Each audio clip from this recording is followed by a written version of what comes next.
এবং আরো মজবুত করে আমাদেরকে সামনে এগিয়ে যেতে হবে। যারা এটা সম্ভব করেছে, যে তরুণ সমাজ, তাদের প্রতি আমি আবার সমস্ত প্রশংসা এবং কৃতজ্ঞতা জানাচ্ছি তাদেরকে। তারা আমার পাশে আছে। এরা এই দেশকে রক্ষা করেছে, এই দেশকে নতুনভাবে পুনর্জন্ম দিয়েছে, এবং এই পুনর্জন্মে যে বাংলাদেশ পেলাম, সে বাংলাদেশ যেন অত্যন্ত দ্রুত গতিতে এগিয়ে চলতে পারে, সেটাই হলো আমাদের শপথ। সেটা আমরা রক্ষা করতে চাই, এগিয়ে যেতে চাই। আজকে আবু সাঈদের কথা মনে পড়ছে আমাদের, যে আবু সাঈদের ছবি বাংলাদেশের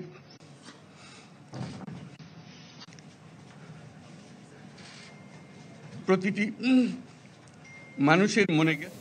এটা কেউ বলতে পারবে না কি অবিশ্বাস্য একটা সাহসী যুবক। বন্দুকের সামনে দাঁড়িয়ে আছে, এবং তারপরে থেকে কোনো যুবক, কোনো যুবতী আর হার মানে না, সামনে গিয়ে আছে এবং বলছি যত গুলি মারো, মারতে পারো, আমরা আছি।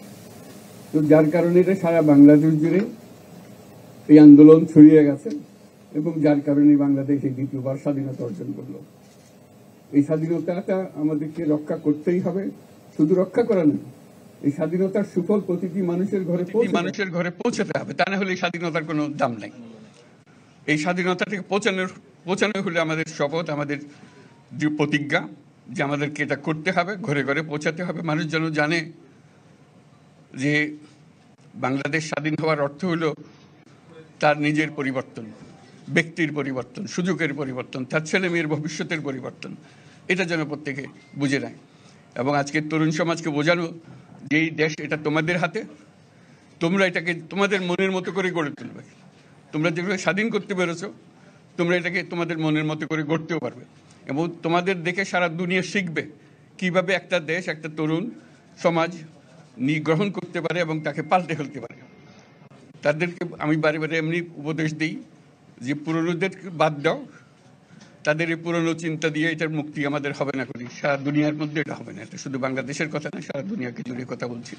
তোমাদের মধ্যে যে শক্তি আছে, যে ক্রিয়েটিভিটি আছে, সৃজনশীলতা আছে, সেই সৃজনশীলতাকেও কাজে লাগাতে হবে। এটা শুধু বই খাতাতে লেখার জিনিস না, এটাকে প্রকাশ করার জিনিস, স্থাপন করার জিনিস, সেটা করা। এটা আমরা এই আজকে আমাদের পুরো কাজটা হলো, দায়িত্বটা হলো, তারা যেটা অর্জন করে নিয়ে এসছে, এখন তাদেরকে দিয়ে এটাকে করিয়ে দেওয়া, আমাদের সমস্ত কাঠামোগুলো পরিষ্কার করে দেওয়া। সরকার বলে একটা জিনিস আছে, কিন্তু মানুষের কোনো আস্থা নেই। মানুষ মনে করে সরকার একটা দমন পীড়নের একটা যন্ত্র, যেখানে পায়, যেখানে সুযোগ পায় তার একটা কষ্ট দেওয়া, তার থেকে নিংড়ে দেওয়া, যে সকল স্তরে। এটা হলো তার থেকে কেমন ভাবে সামাল দিতে হবে তাকে, এটা ভয়ের একটা জিনিস, তাকে সামাল দিয়ে চলা। এটা হলো সরকার। এটা সরকার হতে পারে না। সরকারকে দেখে মানুষের বুক ফুলে উঠবে যে আমাকে সাহায্য করবে, আমাকে রক্ষা করবে, আমার সরকার আমার জন্য দাঁড়াবে। সরকার তার জন্য দাঁড়ায় না কোনো সময়। যে সরকার হবে, সেই সরকার মানুষকে রক্ষা করবে, মানুষের আস্থাভাজন হবে। কেউ জোর করে তাকে বলার ভালো আছে এটা না। সে নিজে নিজে বিশ্বাস করবে, সরকারি লোক দেখলে বলবে আমার লোক, আমাকে রক্ষা করার লোক। সেই আস্থাটা আমাদেরকে ফিরিয়ে আনতে হবে মানুষের মনে। তাহলে মানুষও যোগ দেবে এটাতে। মানুষ এখন পিছিয়ে থাকে যে কিসের মধ্যে আমাদেরকে ঢুকিয়ে দিচ্ছে। আমরা যেন জানতে পারি যে এইটা আমরা সবাই মিলে আমরা অগ্রসর হতে পারি। একটা বড়, সারা বাংলাদেশ একটা বড় পরিবার। এই পরিবার আমরা একসঙ্গে চলতে চাই, এবং আমাদের মধ্যে দ্বিধা দ্বন্দ্ব যা কিছু আছে সরিয়ে ফেলতে চাই। যারা বিপথে গেছে তাদেরকে পথে আনতে চাই, যাতে করে একসঙ্গে আমরা কাজ করতে পারি। এর মধ্যে আমরা শুনলাম, আসার পথে শুনে আসছি যে এখানে আইন শৃঙ্খলা ব্যাঘাত হচ্ছে, মানুষকে আক্রমণ করছে, ঘরবাড়ি জ্বালিয়ে দিচ্ছে, সম্পদ জ্বালিয়ে নষ্ট করছে, চুরি করছে, দিয়ে যাচ্ছে, অফিস আদালতে আক্রমণ করছে, সংখ্যালঘুদের উপর আক্রমণ করছে, হিন্দু, বৌদ্ধ, খ্রিস্টান, আহমদিয়া সবার উপর আক্রমণ করছে। এগুলো হলো ষড়যন্ত্রের অংশ।